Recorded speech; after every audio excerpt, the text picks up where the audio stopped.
Hey guys, SGD here. Royal Paladin was a bit more enjoyable than I'd expected it to be, but I won't bore you with the intro. Let's just get into it. Standard flare, I'll give you the ideal build and a budget build while discussing how they vary. So what is the deck trying to do? The deck starts by using Squire Knight Allen, Little Sage Marin, and High Dog Breeder Akane to start the deck running, giving it +1s, then uses Alfred and Force Gifts to start grinding the opponent down, then finally uses Soul Saver Dragon in an attempt to finish the game with a total +100,000 to the board via Force Gift and 15,000 to each of your units. Let's start the deck with Alfred. Alfred early was never talked about, just considered and people waited for King of Knights Alfred, who they thought would be much better. King of Knights Alfred was also met with an but neither is really so let's just start. I'll talk about both Alfreds in tandem because I think that's just the easiest way to handle them. It was the weirdest juxtaposition. Both cards honestly end up about the same overall for the turn they're played. King Alfred just gets a further +5,000 spread over Alfred early, but King of Knights Alfred just doesn't feel all that impressive. He's consistent, and that's the point, but he doesn't feel different enough from Alfred early, which makes Alfred early look really good for a budget card, and King of Knights Alfred look incredibly unimpressive, considering one is a trial deck card at 4 and the other is a 3,000 yen card. It's not helping this comparison being incredibly unfavourable to King of Knights Alfred, but there is one benefit to King over early. Early has the potential to do a +3 in tandem with your ride being Blaster Blade for grade 2 and having Little Sage Marin in play, but by removing that soul, it interferes with Soul Saver Dragon quite hard.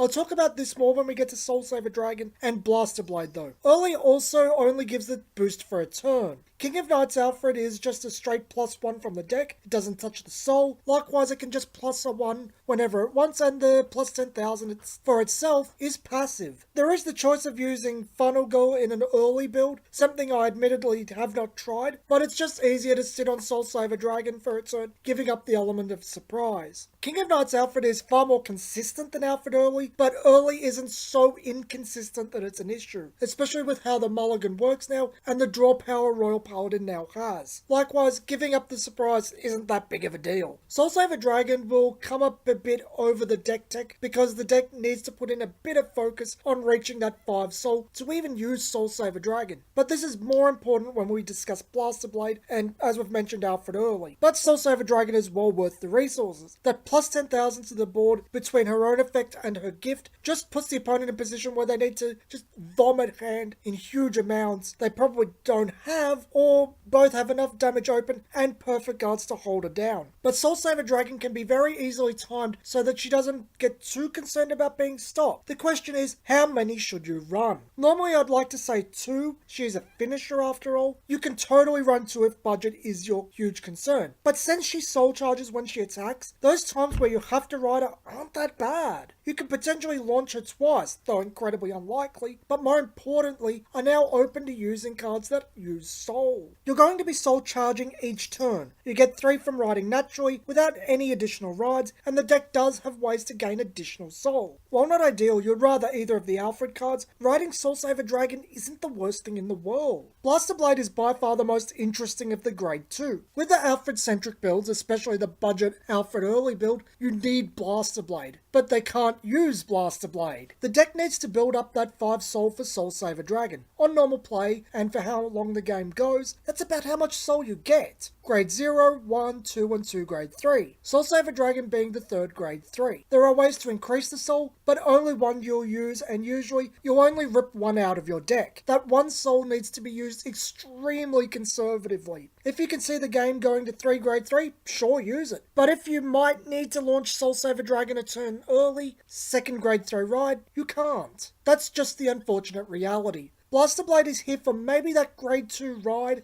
with the +1 critical and, more importantly, the abilities of both the Alfred cards. Other than that, he's pretty much blank. There are ways to generate more soul, but it's a very different build using Soul Saver Dragon as your main ace and Funnel Girl. I haven't tried this build yet, and it seems like it'd eat through both resources like mad. Our 2nd grade 3 is High Dog Breeder Akane, and we'll use this opportunity to discuss one of our grade 1, Pongal, as that's what Akane does to Pongal. Pongal is just here to make Soul Saver Dragon consistent via its Soul Charge 1. The plus 5000 part only has a 32% chance of happening and isn't the point. Pongo is even more important in the budget build where you'll probably rip Blaster Blade out of your soul. Akane fills a similar narrow use, and of course that is filling the board out via Pongo and that Soul Charge 1 to make Soul Saver Dragon more consistent. Typically, because of other cards you want to run and their effects, you'll put Pongo behind the Vanguard. Akane does have a plus 3000 ability when she's boosted by a high beast, but it's never relevant because the deck doesn't use Lion Mane Stallion, the only grade 1 capable of making this effect mean anything. The final grade 2 is a straight up beater in Sage of Arts Joron. He makes a 23,000 column very easily. Nothing better to run, can't poo-poo it. He makes a dent, nothing much else to say about it. Let's just move on. Squire Knight Alan and Little Sage Marin fill a similar niche. Alan is great at pushing damage early and starting that grind game Alfred will continue and Soul Saver Dragon will capitalize on. You don't lose a card and can go straight into aggression. Depending on what you draw, you can even be more aggressive. Owen is not terribly hard to fuel, given that you can call any grade 1 or 2 to any circle. All the time, he becomes a beater for the turn as well. Little Sage Marin requires you have a beater to call in front of him, but also helps grind the opponent down early like Alan. Marin is better for the long game, as it's whenever something is called in front of him, not when he's called like Alan, which makes Marin a bit restricted for the early game. You really want to run both and play the game by ear. Marin isn't so expensive as to force you into a hard choice, but something is. As of writing this on the 10th of June, Flash Shield Assault is now 780 yen.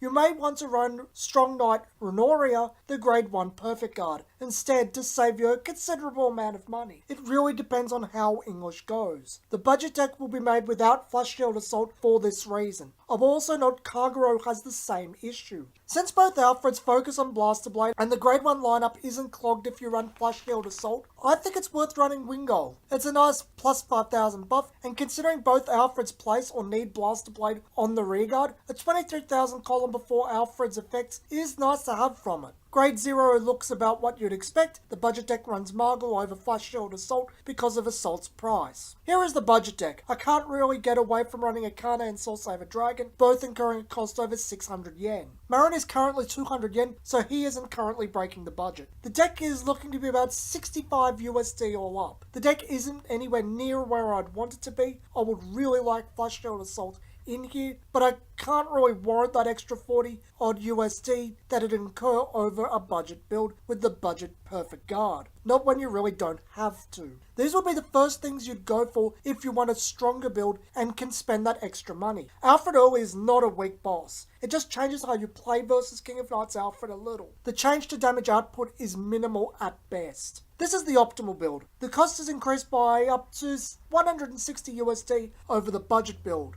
Honestly, the biggest impact is the perfect guards opening up grade 1 and not having that hiccup of having to build up soul again after pulling Blaster Blade out for Alfred Early. But I don't feel it was that much better. If you want to build this with Alfred Early instead of King of Knights Alfred and save yourself 120 USD, go for it. I think the deck is fine without King of Knights Alfred. As I said, I enjoyed my time with Royal Paladin. If I wanted a fun budget deck just to play the game and not spend much time tracking down cards, Royal would be it. The deck is enjoyable, consistent, resilient, and has enough shove to make a dent. It's not totally overwhelming. OTT can handle it rather easily once OTT itself stabilizes on grade 3, but it is a fair enough fight. If you like today's deck tech, please like and subscribe. This has been Some Gamer Dude, and I'll see you guys next video.